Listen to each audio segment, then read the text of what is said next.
పాపం ఎప్పుడు కూడా ఒంటరిగా రాదు. Sin never comes alone.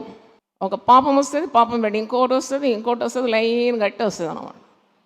తీరా నువ్వు చివరికి జయించలేకుండా అయిపోతావు. ఆ పాపానికి నీ మీద ప్రభుత్వం ఉంటుంది, కానీ నీవు దాన్ని జయించలేని పరిస్థితిలో ఓడిపోతావు. ఎందుకంటే దేవుని నీతి నియమాలకు విధేయుని కాని వానికి బలం ఉండదు.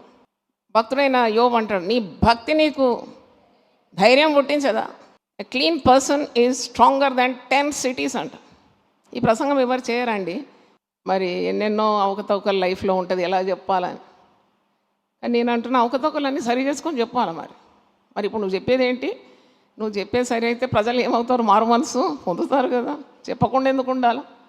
There are many preachers who never preach about holiness. చాలామంది ప్రసంగికులు పరిశుద్ధత అనే అంశాన్ని ముట్టుకోరు.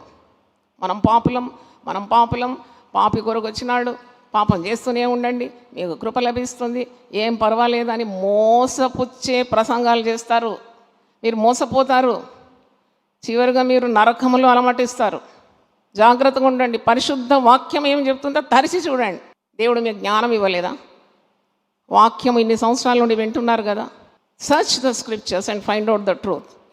భయంకరమైన పరిమాణాలకు నువ్వు జారిపోతావు. చూడండి, ఒక్క కుటుంబము పతనం కావడానికి ఎంతసేపు? మీరే చెప్పండి. పాపాన్ని నీవు అనుమతిస్తే కుటుంబాలు విచ్ఛిన్నమైపోతుంది, పాడైపోతుంది అన్నమాట.